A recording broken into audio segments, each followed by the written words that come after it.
Hello, this is the beginning of the HiBearnation readathon, 24 hours of reading in 48 hours. Maybe it's more like 24 hours and like 60 or so, as I'm starting on Friday night. So it is just about 8 o'clock on Friday night. I am sitting down with City of Girls right now. This is the last book I need to read for round 1 of the BookTube prize. So this is my number 1 priority. I'm only about a fifth of the way through. I'm on page 116 of 466. So this is the number 1 priority, and this is what I will be reading this evening. I'm hoping that I can do a good 2 solid hours tonight. I don't stay up late. So I'm already feeling tired, so it's gonna be a matter of how long can I stay awake, basically. And then, yeah, I posted my TBR already, so the number 1 priority is this one, and then I have a nonfiction book called Atomic Habits, and then after that it would be The Secret Garden, which I have already started, so that might be a nice one as a little palate cleanser to dip in and out of.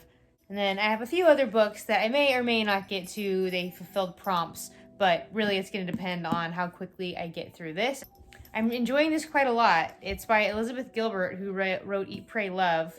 And I haven't read the book, but based on the movie, when I found out that that was the same author, I was like, I don't know if I want to read that, but I'm quite enjoying it. It's written, it's like it's a letter written from this older woman, Vivian, to Angela.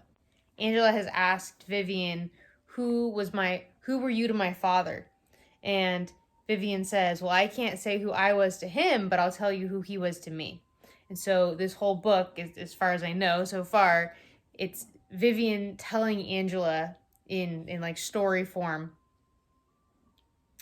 essentially the story of her life. And we start off with her at 19. She's just been kicked out of Vassar College, and she's been sent to Manhattan to live with her Aunt Peg at this small kind of somewhere between burlesque and vaudeville theater, where she is introduced to showgirls and the theater life and sex and partying and just completely different world than what she knows, taking place in the 1940s in New York City, and it is really good.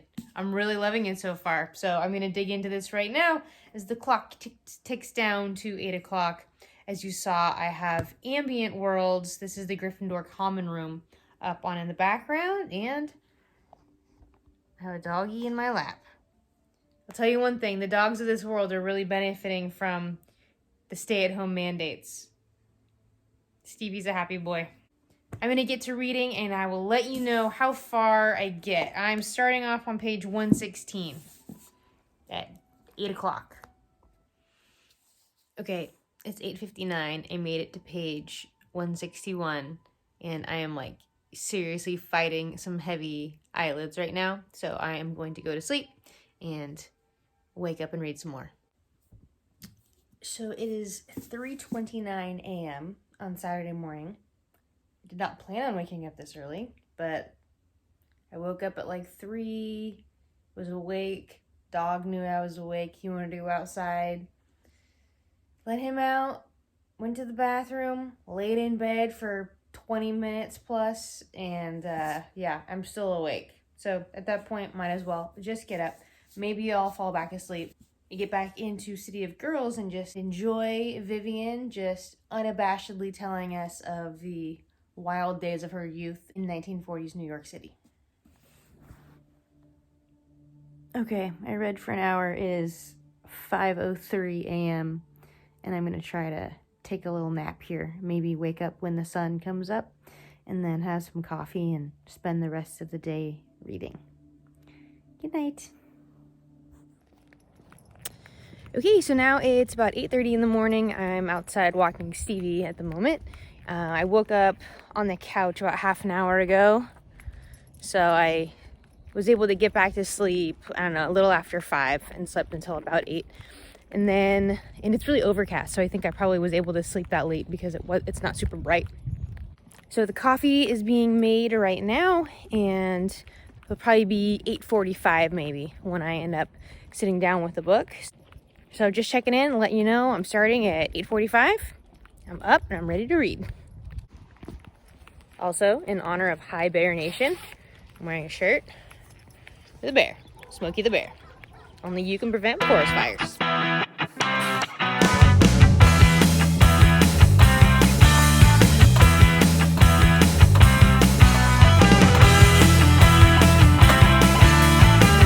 Okay, it is 3:59. Oh, Alexa, stop. It is 3:15, or now it's 4 o'clock. I just got back from walking Stevie for his afternoon walk, and then I've been, since 1 o'clock on every hour, I've been doing a set of trap bar deadlifts. So I just did my third set of those. Right now I have it it's 95 pounds. I've done 2 sets of 15, and my last set was only of 12. Starting to feel it. So yeah, I think I'm gonna do like probably a few more of those, just hourly deadlift sets, and then get back to reading. So my 4 o'clock hour is now starting, and I have made a great deal of progress. Still loving this. I'm on page 385 now. I think I was on page 116 last night at like 8 o'clock when I started before I went to bed. So hey, if you do nothing other than read, you get a lot read. Check in with you soon. I just finished City of Girls. It was so good. I literally like read the last lines and got chills up my spine. So good. I absolutely loved it. Yay. Okay, I need a bit of a break from reading, I think, and I'm gonna have some dinner and then either read Atomic Habits or The Secret Garden. I'm not sure, but I'm just gonna sit with City of Girls for a little bit and eat. It's about 8:45 on Saturday night now, and I have just completed my 9th hour. So I finished City of Girls earlier, and then I just read Atomic Habits for about an hour.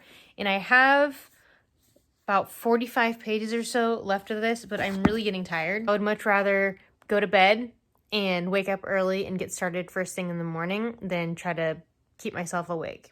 So especially as someone who has dealt with insomnia, if I'm feeling sleepy, go with it. So I think I'm going to take The Secret Garden to bed with me, and maybe I'll get in. I probably won't be able to read for a half an hour, but that would be the goal, to be able to read for a half an hour.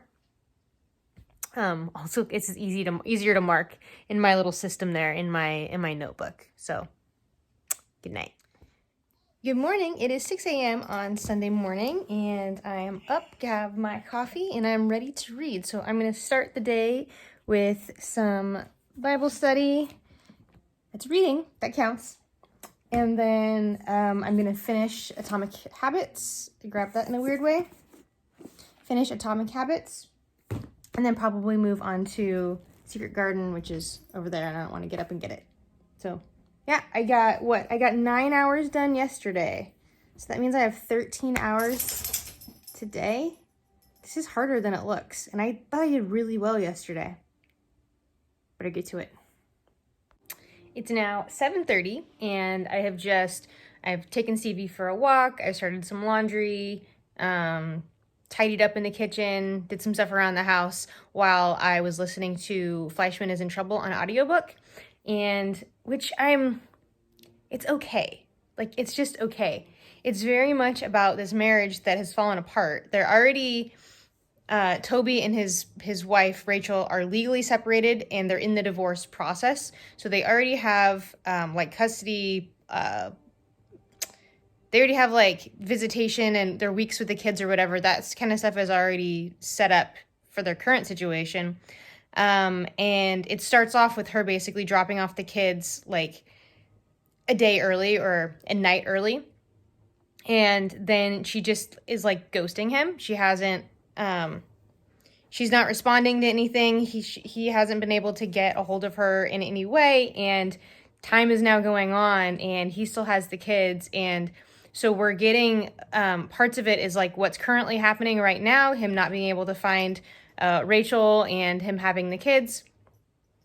full time, and then looking back on basically how did they get to this point, and basically how terrible of a woman she is, and but also we're getting this from his perspective, so it'd be interesting to know what her perspective on this whole thing is. At this point, I really don't like her. I do quite like him. He just seems like a really good guy, a good dad, a great dad even. But it's about a troubled marriage, and it's not that, like, it's just not nice to hear about. Aw, isn't he sweet? Look at those eyes. Hi. You like staying at home, huh? Yeah? I think dogs are the winners of coronavirus, for sure. Yeah, you are. All right, I'm going to get on with Atomic Habits. I think I'm going to finish this.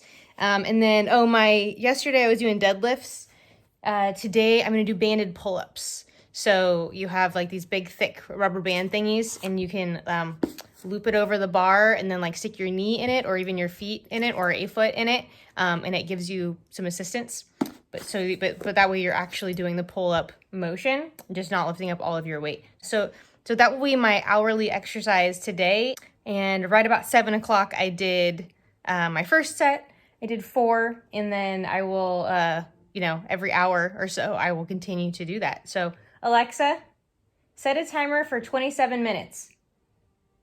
27 minutes, starting now. It's 7:33. So at 8 o'clock, I will do my next set of it, and I'm going to sit down with Atomic Habits. Once I finish that, probably move on to the Secret Garden.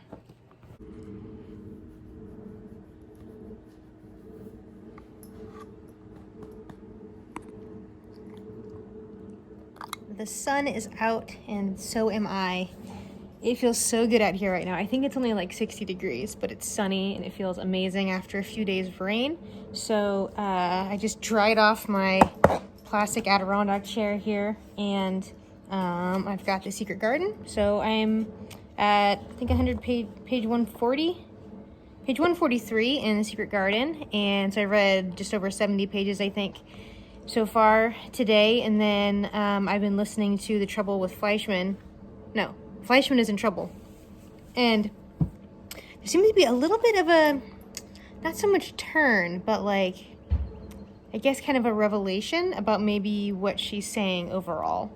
And it has to do with kind of gender role reversals. And we have Toby is this doctor, this father, who is a great dad, and in many ways, in the telling of the story, in many ways he's seen almost as the wife rather than the husband. His wife, who is an agent, makes far more money than she does. She thinks that he is unambitious. He just thinks that he is content, and he makes plenty of money, and so he would much rather have time for himself and for his family than to just be constantly pursuing money just for the sake of pursuing money. And just in the ways that they care about the kids, he seems to be much more kind of in the motherly role than his wife actually is. So there's a few things that are really looking at this, and even in the narrator is Libby, his best friend. And what made me think of this was as she was telling part of her own story. She's a writer, and for a time she worked for a men's magazine, and she was the only female writer for the men's magazine. And she was seeing that she could speak in more generalities and speak to her things that kind of she sees in her own self, in her own life, when she was interviewing a man. And basically looking through the lens of a man, she could say these things, deep thoughts about life, I guess, and the soul that she wasn't able to do if she was just speaking in her own voice as a woman. But because she was speaking about those same things, but through the lens of speaking about this man, it was acceptable, and it was taken well. So anyway, so that's when I started to see this real shift, and that might be part of the bigger point in this. About this kind of gender role reversal. Not exactly sure where she's going with it, but I see it now. And then as far as the Secret Garden goes, the part that I remembered about the sickly boy, Colin, he has arrived in the story now. And so now we have Dickon, the common boy. He's the son, or the brother of Martha, one of the servants there at the manor, has entered the story, and Mary has befriended him. And then we have Colin, the very sickly, upper class boy, and Mary is kind of in between the two of them. And Mary seems to have made quite an impression on Colin thus far, and I believe that she and Dickon will eventually lure him out into the secret garden. Colin has been hidden and kept away because his mother died giving birth to him, and he also seems to have a bad back. I don't know if it's like severe scoliosis or what it is, but they seem to think that he's going to be hunchback like his dad, and his dad can't bear to see him with his eyes open because they remind him too much of his late wife, and he's afraid that he's going to have a hump like him. And it all kind of seems quite silly, actually, thinking about upper class people who aren't just happy to be alive, I guess, and happy to be with each other, compared to the lower class that we're seeing with Dickon and Martha's family. So that's where we are, and I am going to enjoy the sunshine and the secret garden out here. I really want to mow the lawn, but it's been raining, so I think I need to give it a day or two to dry out a bit. I just finished it. I love it. It's so good. It's just so good. I can see rereading this time and time again over the years. It really makes me want to go watch the movie, the 90s movie. And I think there's a new movie coming out, though, this year. So that would be interesting to check out. But, I absolutely loved it. 5 stars. It is now 5 o'clock, and I've been listening to Fleishman is in Trouble on audiobook while I was doing some laundry, putting stuff away, and that kind of stuff. And I wanted to finish it because I was almost done, so I just kept finding stuff to do so I could finish it. I think I'm gonna go 3 stars overall. My enjoyment level was just kind of like rolling hills, I suppose. There were some like really interesting bits in there. There was a bit, I think I was talking earlier about the narrator, Libby, and she literally talks about a Trojan horse as a female writer on a men's magazine. Like, she was a Trojan horse. And I actually think that Libby, as the narrator, telling Toby and Rachel's story, was like a Trojan horse. And the story is much more generalized than just Toby and Rachel's story. We do end up getting more perspective from more of Rachel's perspective later on. So, yeah, there were parts that I really enjoyed. There's lots of commentary on marriage, and what marriage is in middle life, and feminism, and even kind of the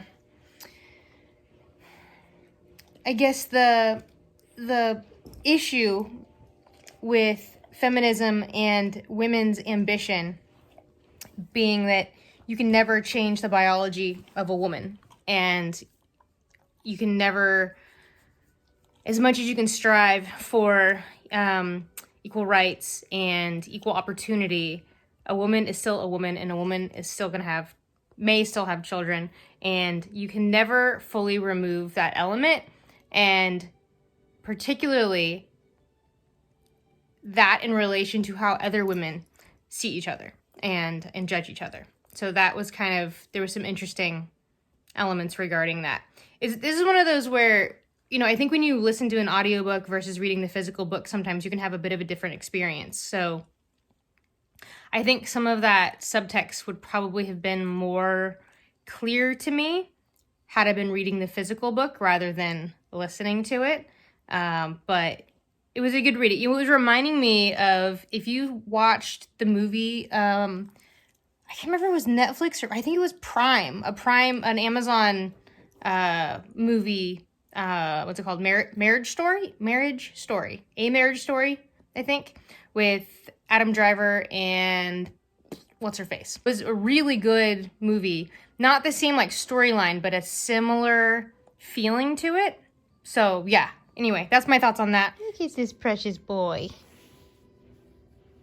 Hello. So what to read next? Originally, this was my TBR. So Ken Follett, A Short History of the Meaning of Cathedrals. Roald Dahl's Fantastic Mr. Fox, because I don't have a book that was about a bear, so I went with a fox. And The Girl with the Pearl Earring. But I would actually really like to read Elantris, which was on my original March TBR for the Cosmere-a-thon. And In an Absent Dream, which I would like to read for my Down the Rabbit Hole with Alice project. So, given that the next 2 months will be very nonfiction heavy due to the BookTube prize, I'm a nonfiction judge for the next round. I think Elantris would be a good one to be reading during then. So I might want to start with In an Absent Dream, and maybe I can even just read this whole thing in my next, what do I have, like 3.5 hours or so, or at least get this mostly read. So I think I'm going to go with In an Absent Dream, and then if I do finish this, start Elantris.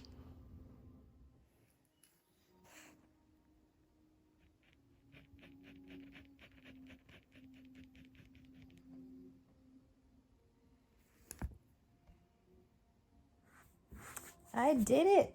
24 hours completed. I made it to page 145 of just about 200 in this. It's after 10 now, and so I'm not going to stay up to finish that. I'm getting quite tired, so I will finish that hopefully tomorrow. And yay, I did it. I knew that Every Heart a Doorway was the first book in the series, but for some reason, just In an Absent Dream is the one that I bought. Like, just, I thought one was the other. But this is the prequel. So it's actually working out just fine. And I feel like I'm getting everything that I need right now to understand the story. And I'm quite enjoying it. This involves the Goblin Market, which, it's like a portal, like a doorway that she goes into, and she ends up in the Goblin Market. And the Goblin Market is an old poem from the mid-19th century, which I ended up looking up and read this full poem. And the poem seems to be, there was all sorts of different, like, commentary about how it could be interpreted. But some of the interpretations had to do with markets and like the free market and marketing and the Goblin Market. In the book is about, like, the market is like this force almost that regulates itself. So everything is there's a barter system. And so you have to make sure that you are getting fair value, or getting and giving fair value for the things that you're bartering. And the market has its way of kind of enforcing that. And so it's quite interesting. So Lundy is our main character, and she's going back and forth a bit between the real world and the Goblin Market. So I'm quite enjoying it. And I did it. 24 hours of reading in 48 hours. So for a bit of closure, I thought I would just wrap up. It is now Monday morning.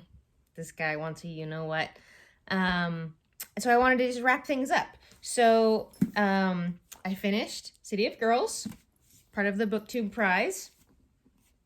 Stay tuned for the wrap-up video for round 1 of the BookTube prize. I finished Atomic Habits by James Clear. Excellent book, especially if you are in any sort of role that is coaching other people, helping other people. Also, just if you're looking for self-improvement, looking to improve your habits. Why do you have the habits that you have? Excellent, like, practical strategies too for actually implementing new habits and behavior. I ended up finishing In an Absent Dream this morning. I had like, I don't know, 60 or 70 pages, I think, this morning. So I ended up finishing that, really enjoyed it. I can see whenever I would hear anyone else talk about any of the Wayward Children series, one of the things that I always talk about is they loved it, but they wish there was more. There's lots of things that are referred to, like in this one, there's like two particular kind of like quests, battles kind of things that are referred to that you never actually see happen. So I see that, and that would be cool if this could absolutely be longer and it could include those things. But I think that would kind of take a little bit away from the point of it, having to do with like the choices that you make in life and what is fair and the whole market aspect of it. So I'm really interested to continue on in this series, being that this is the prequel, and I completely accidentally got the prequel instead of the first book. But it'll be interesting to go into it kind of from that different perspective than most people went into it. So I do have an idea then maybe of who the main character is in the first one. I don't know. I'm pretty sure that the first one takes place at the boarding school for the kids who have been into like these different portal worlds. So that was super good. And I finished Secret Garden, also absolutely lovely. And I love, this is the Penguin Threads edition. And it literally, I don't think you can really see it very well, but it's actually like raised. So all of this, it's as if it's been actually like embroidered onto it. If you can actually see like the relief there. But I love this quote: "Where you tend a rose, a thistle cannot grow." And I think the actual line in the book is, "Where you tend a rose, my lad, a thistle cannot grow." And I absolutely love that, especially in the times that we are in. So to wrap up the whole 24 and 48, technically, I did 22 hours of reading in 48 hours. I read for an hour on Friday night, and I read for an hour on this Monday morning. So including those two little bookends, I feel like mission accomplished. I read 744 physical pages, and then I also listened to, I think, like 6 or 7 hours on 1.75 speed of Fleishman. Fleishman is in Trouble. So I feel like that was super accomplished. So I finished 1, 2, 3, 4. I finished 5 books. Read one in its entirety and finished 5 books. So I think it was a smashing weekend. And now I need to go spend time doing anything else, getting other things done other than reading. But it was a good way to end the month. So this lovely stack plus Fleishman is in Trouble are the books that I completed over this excellent weekend of reading. Thank you for watching. See you around the tubes.